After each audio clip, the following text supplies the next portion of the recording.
মনোযোগ দিয়ে জুয়া খেলছেন নেইমার। বিশ্বকাপ থেকে বিদায় নিয়ে মনের কষ্টে জুয়া খেলে সেখানেও হারলেন এই ব্রাজিলিয়ান নাম্বার 10। আগে থেকেই পোকার খেলায় আসক্ত নেইমারের এমন কর্মকাণ্ড কষ্ট দিচ্ছে ভক্তদেরকেও। নেইমারের এই কর্মকাণ্ড নিয়ে থাকছে প্রতিবেদন। 2026 বিশ্বকাপ থেকে ব্রাজিলের বিদায়ের ক্ষত এখনো শুকায়নি। শেষ 16 থেকে বিদায় নেওয়ার পর আবেগঘন প্রতিক্রিয়ায় নেইমার ইঙ্গিত দিয়েছিলেন ব্রাজিলের জার্সিতে সেটি হয়তো তার শেষ বিশ্বকাপ ম্যাচ। সেই বক্তব্যে হতাশা আরো গভীর হয়েছিল কোটি কোটি ব্রাজিল সমর্থকদের মধ্যে। বিশ্বকাপের হতাশা কাটতে না কাটতেই এবার ভিন্ন এক কারণে আলোচনায় উঠে এসেছেন ব্রাজিলের এই তারকা ফুটবলার। যুক্তরাষ্ট্রের লস অ্যাঞ্জেলেসে অনুষ্ঠিত বিশ্বের অন্যতম মর্যাদাপূর্ণ পোকার প্রতিযোগিতা ওয়ার্ল্ড সিরিজ অব পোকারে অংশ নিতে দেখা যায় নেইমারকে। এই টুর্নামেন্টে অংশ নিতে তিনি $10,000 মার্কিন বাই ইন পরিশোধ করেন। বিশ্বের বিভিন্ন দেশ থেকে অংশ নেওয়া 2,227 জন প্রতিযোগীর মধ্যে নেইমার শেষ পর্যন্ত 49তম স্থান অর্জন করেন।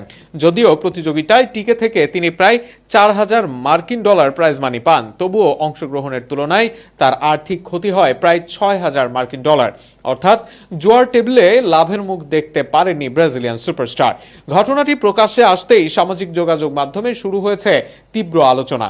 অনেক সমর্থকের প্রশ্ন, বিশ্বকাপ ব্যর্থতার পর যখন ব্রাজিল ফুটবল কঠিন সময় পার করছে, তখন দলের সবচেয়ে বড় তারকার এমন কর্মকাণ্ড কতটা ইতিবাচক বার্তা বহন করে।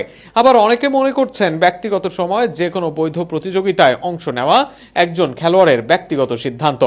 নেইমারের ক্যারিয়ার বরাবরই প্রতিভা, সাফল্য, চোট এবং বিতর্কের এক মিশ্র গল্প।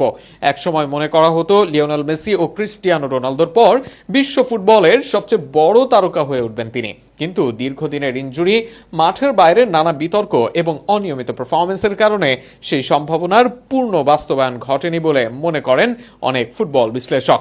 বিশ্বকাপ থেকে বিদায়ের পর জুয়ার টেবিলে নেইমারের উপস্থিতি তাই নতুন করে পুরনো বিতর্ককে উস্কে দিয়েছে। অসাধারণ প্রতিভার এই ফুটবলার কি সত্যি নিজের সামর্থ্যের সর্বোচ্চ ব্যবহার করতে পেরেছেন, নাকি মাঠের বাইরের সিদ্ধান্তগুলোই বারবার তার ক্যারিয়ারের পথে বড় বাধা হয়ে দাঁড়িয়েছে? এই প্রশ্ন আবারও ঘুরে ফিরে আসছে ফুটবল অঙ্গনে।